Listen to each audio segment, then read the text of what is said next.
Ciro, seja bem-vindo a Manaus. Acho que senti um pouco do calor aí já, mesmo no ar-condicionado.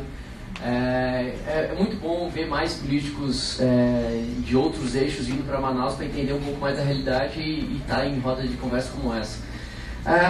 Eu tenho ouvido atentamente bastante o seu discurso, sua palestra, enfim, e baseado nas respostas dos colegas. E me assusta um pouco, me assusta bastante, mais e mais um discurso onde que aponta para mais imposto, independente da fonte em relação a isso. A gente já tem aí umas necessidades básicas que são tipo os direitos sociais no artigo 6º, que é um monte ali que tem que fazer e a gente não consegue fazer bem com o dinheiro que a gente já arrecada. A CDL Jovem, nos últimos 15 anos, nos últimos 10 anos, inclusive a CDL lá de Fortaleza, ela vem fazer um trabalho bem grande chamado Dia Livre de Impostos, que é o DLI. O DLI nada mais é que um dia onde que, teoricamente, a gente deixa de pagar imposto e aí a gente consegue sobreviver. Isso começou no dia 20 de março e hoje já está no dia 28 de março. Eu queria saber uma coisa de você. Você acredita que mais imposto vai resolver o problema social e também da conjuntura total do Brasil? Ou, de alguma forma, tem como a gente reduzir os impostos para a gente sobreviver um pouco mais? Vamos raciocinar juntos. Eu não sei em que hora você entendeu que eu estou defendendo mais impostos. Eu estou defendendo outros impostos. E outros impostos não são mais? Não. Porque aqueles que eu vou cancelar, você não prestou atenção porque eu nem sequer apresentei. Certo? Perfeito. Então, no meu projeto, preservada a Zona Franca de Manaus, eu cancelo todos os tributos sobre valor agregado e estabeleço um IVA. Isso é um livro que eu escrevi em 1994. E aí deixa eu te explicar uma coisa. Não existe almoço de graça. Isso a gente precisa aprender. Não existe almoço de graça. Então, no comércio, no varejo, vocês têm um ônus muito grande, são achacados por fiscalização nem sempre decente, tem que pagar vários custos incorrentes de planejamento tributário, uma série de coisas. Portanto, é preciso radicalizar uma mudança nisso daí. Nós estamos juntos. Mas deixa eu lhe explicar. Quem paga essa carga tributária é o consumidor. Diferente do sistema de tributos que eu proponho, que são tributações diretas sobre patrimônio e rentabilidade financeira.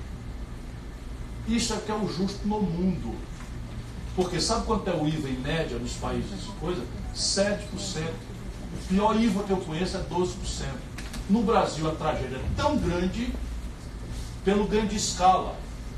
O que é o ganho de escala? Se eu tenho 50% da população ganhando R$413 por mês, por cabeça, qual é o padrão de consumo e qual é o fato gerador que esses R$413 fazem para incidência no consumo?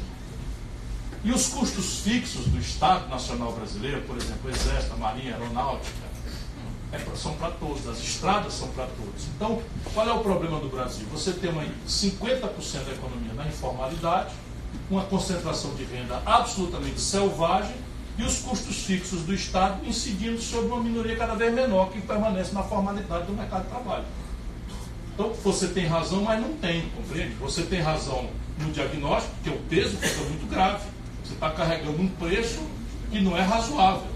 Mas a tua terapêutica de passar um dia sem pagar imposto é que nem cuspir para cima. Sabe qual é o efeito? Cai na testa. Vou te explicar por quê. Quando o Estado arrecada e gasta, e a ineficiência, a corrupção é outro assunto. Quando o Estado arrecada e gasta, e esse gasto é maior do que a arrecadação, ele incide em déficit. E ele tem que financiar esse déficit. Como é que ele financia esse déficit? Rivalizando contigo no crédito. Quem te deixa fora do crédito é o governo. Então tu não paga imposto, mas paga juro. E como na pessoa física tu gosta de juro, tu pede ao Estado para cortar as outras incidências que estão atrapalhando a tua competitividade sistêmica. Então eu tenho que te dar um juro compatível com aquilo que é ser menor do que a rentabilidade média dos negócios. Eu tenho que te dar para poder te oferecer, te cobrar um diálogo, uma presença num diálogo de uma reforma tributária eu tenho que fazer com que você se sinta muito estimulado a sentar, porque eu vou te dar, como resultado disso, que a taxa de juros que desconta a tua duplicata vai ser menor do que o teu lucro médio. Compreende? Se você vai ter uma taxa de juros menor do que a tua rentabilidade média, a cunha tributária vai perdendo perspectiva como um fator de atrapalhar mais gravemente. Agora, você acha que não pode mexer na cunha do juro e pede do poder político para estressar os custos incorrentes. Aí você mata a galinha dos ovos de ouro. Por quê? Porque o capitalismo moderno se afirma no consumo de massa.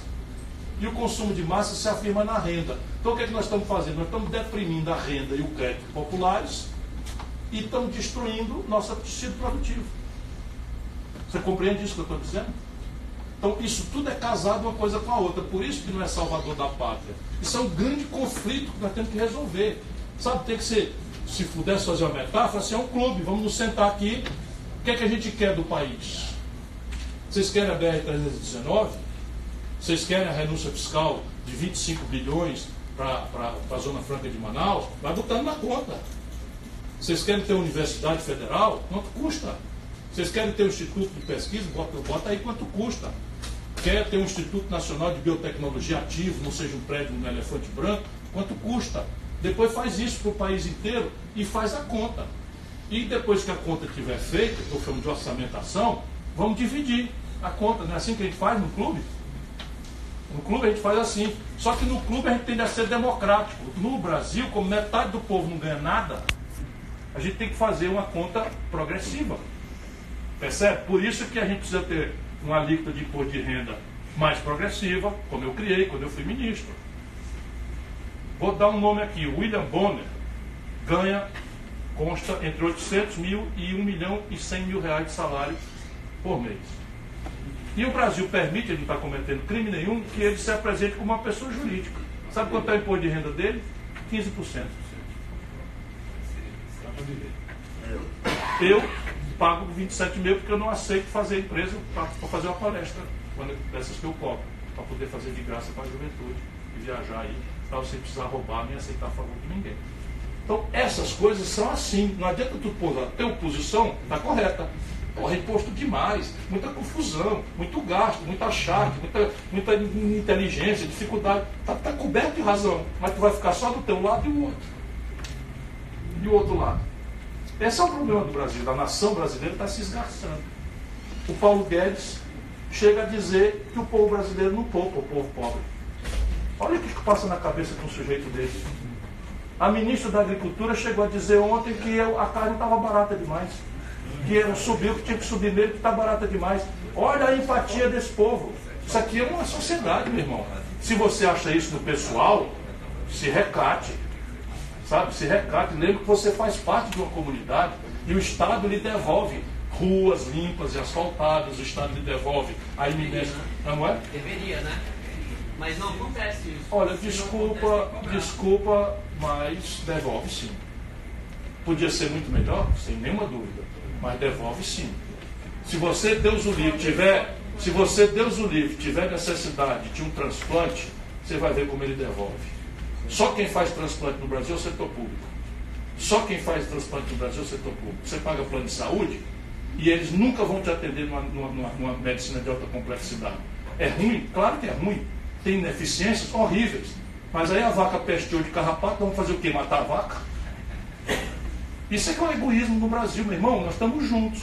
Sabe quanto tu gasta por um carro blindado, com segurança particular no teu condomínio, para amanhã ter um filho teu sequestrado ou morto? Nós precisamos aprender. Ou o sonho da elite brasileira é comprar uma casa em Miami como o Gugu e o Silvio Santos, e não sei quem, não sei quem, não sei quem. Eu vou continuar morando aqui. Então a gente tem que atuar aqui. Aí vamos lá. Como é que a gente resolve a corrupção? Como é que a gente resolve o problema da ineficiência? Como é que a gente resolve o problema do desperdício? Isso é outro assunto. Agora, tributação progressiva são as melhores práticas internacionais. Qual parte você não ouviu?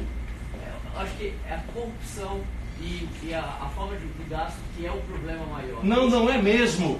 Não é não. Não é não. Você não parou um segundo para estudar isso. Quanto que é? Isso, a corrupção é um flagelo, é um câncer terminal, porque ela faz com que um jovem como você desfaça do sistema democrático inteiro por conta dessa ferida. Mas veja bem, o orçamento brasileiro, o orçamento da União Federal, com seguridade junto, são 3 trilhões de reais. Sabe quanto é que está destacado para o investimento no ano que vem? 19 bi. Se roubar tudo, isso dá 0,5% do orçamento. Opa!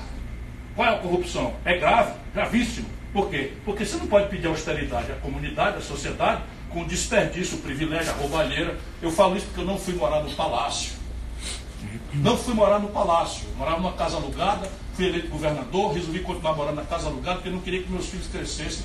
Então eu tenho uma certa moral. Nunca respondi por um mal feito. Agora, se 100% do investimento brasileiro for roubado, estamos roubando 0,5%. Sabe qual é a despesa brasileira? Metade? Juro. Mas não desculpa, Ciro, mas não é o investimento que estão roubando. Ciro. Onde é que estão roubando, meu irmão? No salário dos funcionários? Não, é direito social, está sendo roubado. Como assim? Eu vou na saúde, direito social, correto? Não é saúde? Meu irmão, peraí um pouquinho. Você... É direito social. A saúde não é um direito social? É um direito. Perfeito. Sim. Então, a sociedade, ela precisa de um hospital. Tu já parou um minutinho para estudar a orçamentação da saúde brasileira? Então me responda quanto que representa a saúde. Não, eu vou te dizer. A questão é o seguinte, eu já falei no começo, talvez você não tenha tido a oportunidade de ouvir, mas eu falei que no começo a Constituição brasileira anuncia de forma muito generosa que todo brasileiro tem direito a uma saúde pública oferecida gratuitamente pelo Estado, sem qualquer condicionalidade, em qualquer nível de complexidade. Você tem ideia de quanto custa isso? Quanto que custa, então? Quanto custa isso? Vamos tomar o sistema canadense. Isso custa mais ou menos $9 mil por pessoa ano. Brasil. Não, o Canadá, que parece, custa $9 mil. O Brasil gasta $2 mil por cabeça ano. Perfeito. Isso é o dinheiro que está sendo investido, ele está sendo bem aplicado? Você quer me pegar uma caricatura e botar na minha conta? Eu já administrei o SUS. Acho que a discussão... Então eu vou dizer uma coisa para lhe chocar. Para a gente ter boa fé e discutir. Não fique zangado comigo. Não. Eu estou querendo lhe ajudar a entender o seu país. Eu também estou tentando. Que eu entenda. Então bote um número no seu raciocínio. Bote um número no seu raciocínio que me ajuda. Não quero andar dizendo bobagem. É sério? Então veja bem. Para o gasto por cabeça ano do Brasil, nosso sistema único de saúde é uma coisa absolutamente impressionante. De maravilhoso. Absolutamente extraordinário. É porque tu não morou nos Estados Unidos como eu morei. Eu não tive essa oportunidade. Pois é, eu tive. Fui com uma bolsa para lá, para Harvard, e as pessoas nos Estados Unidos foram atropeladas na rua, não querem que você chame o SAMU, porque custa $2 mil. Um pobre ou classe média lá teve uma doença complexa, um câncer de pulmão no cérebro, morre, porque não tem como tratar. E aqui quem dá resolutividade a 100% da medicina de alta complexidade é o setor público. Zero. Onde é que falha? Falha na emergência, porque a televisão só mostra isso, porque você não tem a restrição de clientela, você não tem regulação, e aí a pessoa vira um ônibus, chega 50 pessoas mazeladas, os políticos do interior deixam o povo andar de moto sem coisa, você tem 80% de politraumatismo das motos, e não sei o que e tal. Aí as pessoas têm uma queixa, eu falei isso antes de você. Agora, pelo dinheiro que se aplica por cabeça e a resultante, o Brasil é um fenômeno. Ciro, eu queria te fazer uma pergunta. Quer dizer que não tem roubalheira? Muita. Muita. Agora, ao invés de ficar no difuso, aproveita e denuncia uma. Não faz não. Nunca fez nenhuma vez. Nunca fez. Nenhuma vez. Nunca fez. Porque se tiver feito, vai me dizer, eu vou lá te cumprimentar. Então, me cumprimente, Ciro, porque eu faço o meu papel aqui na cidade. Um delegado de polícia a quem você procurou. Ciro, desculpa, mas eu faço o meu papel de cidadão aqui na cidade. De falar? Não. Há 10 anos, Ciro. De falar? Sim, de falar e de denunciar. Mas qual foi o delegado de polícia a quem você deu a notícia crime, meu irmão? Não é obrigação sua, não. Ciro, desculpa, me perdoa, mas o posicionamento aqui não é criminal. O papel aqui... Desviar dinheiro é crime. Não, você está falando de eu ir na delegacia... É evidente, se você sabe disso e não denuncia, você é omisso, conivente. Não. Omisso e conivente. Eu acabei de dizer aqui que a Localiza está subtraindo, junto com os outros, as locadoras, está subtraindo. Esses caras me odeiam, me esculhambam e tal. Eu outro dia disse que o Dória recebeu não sei o que e tal, processo. Chamei o Eduardo Cunha de ladrão, processo. Chamei o Michel Temer de ladrão, processo. Eu digo aonde foi, que hora foi, a minha denúncia. Agora você, no difuso, sabe o que você faz? Você só está depreciando a democracia. Sabe, isso é que está matando o Brasil. Porque a democracia somos nós, meu irmão. A gente começa lá no Jaraquibá, Só que não vai ter para você? Não, na verdade é uma pergunta para você citar. Desculpa, é porque eu estou querendo ajudar a pensar. Se a gente ficar repetindo esses truísmos, não dá em nada, dá sabe o que no Bolsonaro. Eu posso, com muito respeito, eu não vou cometer nenhuma gafe, eu sei que ele tirou 70% em Manaus. Eu tenho muito respeito pelo povo que votou nele, porque eu sei que o povo votou nele com razão, porque votou revoltado com a pior crise econômica e com a ladroeira generalizada que o PT promoveu no governo. Então, não me confunda. Agora, o Bolsonaro é um imbecil completo, despreparado, e vai afundar o nosso país.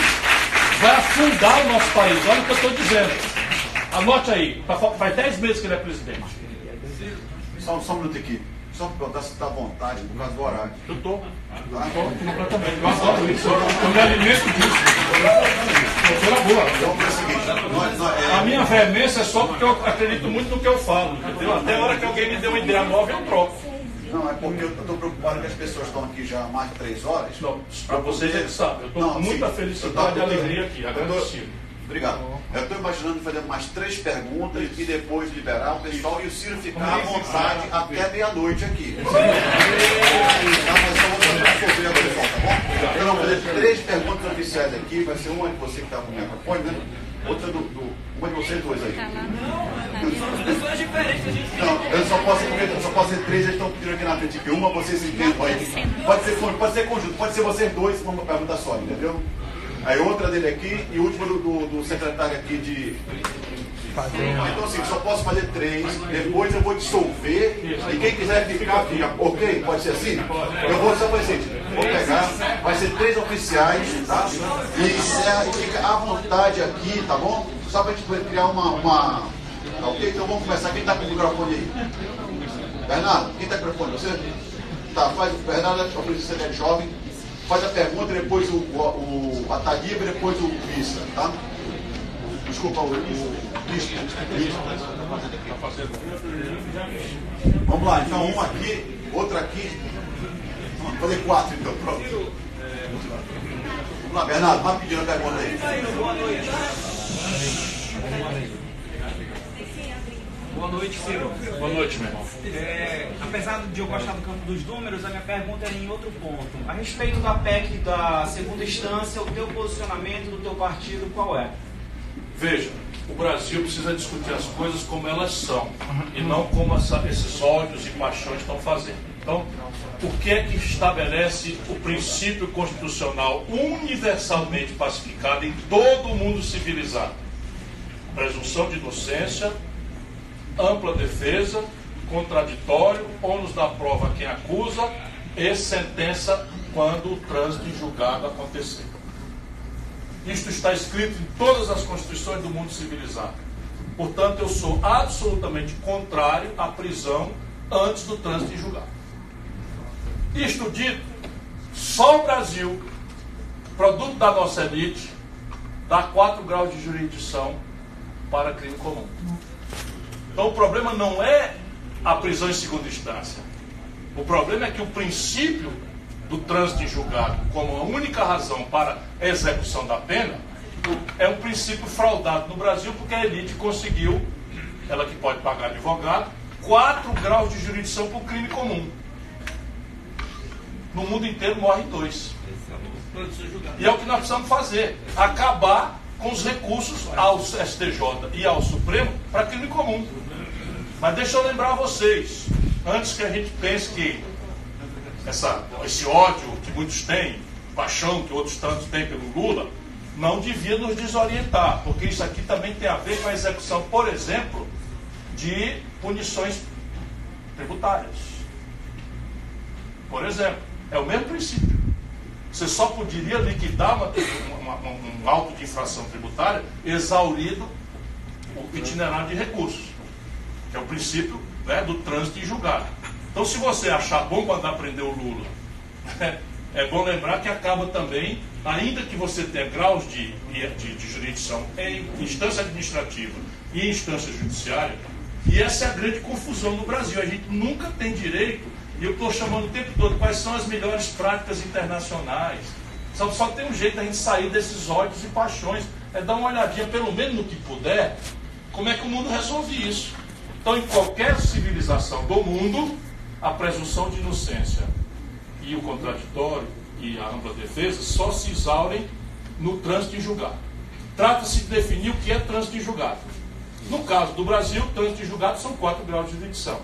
E quem fez esta baderna no Brasil? Lamentavelmente, a mais alta corte do país. Que sem que a lei mudasse, um ano e pouco atrás disse que a prisão cabia por 6 a 5, e um ano e pouco depois, sem que a lei mude, disse que por 6 a 5 agora na direção inversa, que não pode mais. Isso é uma vergonha, isso é um deboche absoluto que faz com que a sociedade perca a crença e a confiança no sistema democrático. E aí fica esses exercícios individuais de moralismo, de todo mundo é pilantra, menos eu, e tal, e não é assim que se constrói uma civilização. E o país fica sem segurança política. Nada, zero.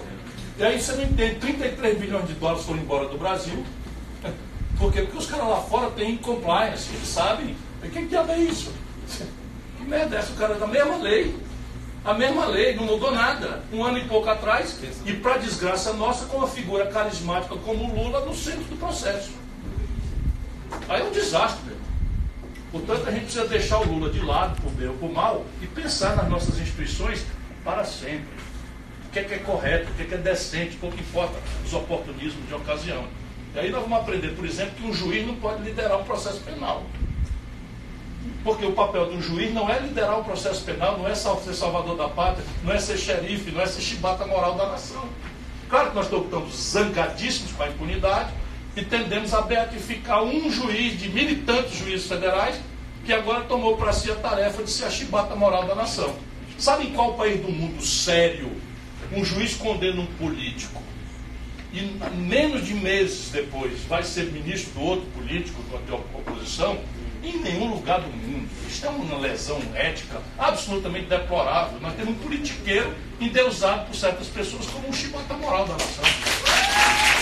E sabe o que ele plantou? Sabe o que ele plantou? Vem aí a amargura das amarguras. Nulidades. Porque essa pressa de ser chibata moral sai descuidando dos procedimentos corretos. Quando a imprensa parar de prestar atenção nessa novela e entra outra, não falta no Brasil outra novela, vai ser tudo anulado. E os picaretas, não é o Lula não só, Eduardo Cunha, Gedel Vieira Lima, Michel Temer, Antônio Palocci, só o puro bandido de milhões de reais, tudo livre. Por conta do humorismo, do lavajatismo, da nossa pressa, né, de resolver os problemas. E de onde é que eu tiro isso? Operação Castelo de Areia. Tinha o juiz Valentão, tinha o delegado Valentão, tinha o procurador da República Valentão, tudo anulado. Operação Satyagraha. Tinha o juiz Valentão, tinha o procurador Valentão, tinha o delegado Valentão, que virou um político, virou deputado, e hoje é exilado de Suíça, que é o protótipo, não sei das coisas, você é muito novo, não sabe. E eu reconheço tudo isso. Então tudo isso vai ser anulado. Percebe que a gente fica muito feliz, aquela grande catarse, a vingança, e de repente vai tudo para a rua com certificado de inocente sem ser. Ciro Moro não estava envolvido no caso do Estado que estava... Não tenho elementos para demonstrar isso. Não tenho elementos. Todo mundo fala, mas eu não tenho elementos para demonstrar isso. Ele foi. Vamos lá, você quer fazer uma pergunta? Pode fazer. Minha opinião, o Lula não tem nada de inocente. Eu sei de perto que ele não tem nada de inocente. Então, só para ninguém me confundir. O que eu quero é a regra. Porque se a regra não valer, meu irmão, é a selva. E na selva vale o mais forte. Oi, Ciro, me chamo Renan. Eu te acompanho desde sempre, assisto todos os teus palestras, todos os teus vídeos. E eu estou há 4 anos formulando essa pergunta que eu vou te fazer agora. Por incrível que pareça. É que eu já vi todos os vídeos das seus assuntos que tu falou, que tu não falou. Então, assim, a minha pergunta é em relação a uma cena do filme da Dama de Ferro, da Margaret Thatcher, que foi a Meryl Streep que fez, não sei se tu viu esse filme da Margaret Thatcher, Dama de Ferro. Não lembro. Tem uma para comprar nada. Então, numa família, alguém que paga a luz, outra água, outro não sei o quê. E eu queria saber como é que a gente muda isso, se isso tem a ver com a indexação do real, como é que a gente resolve ele, se eu não tenho dinheiro, então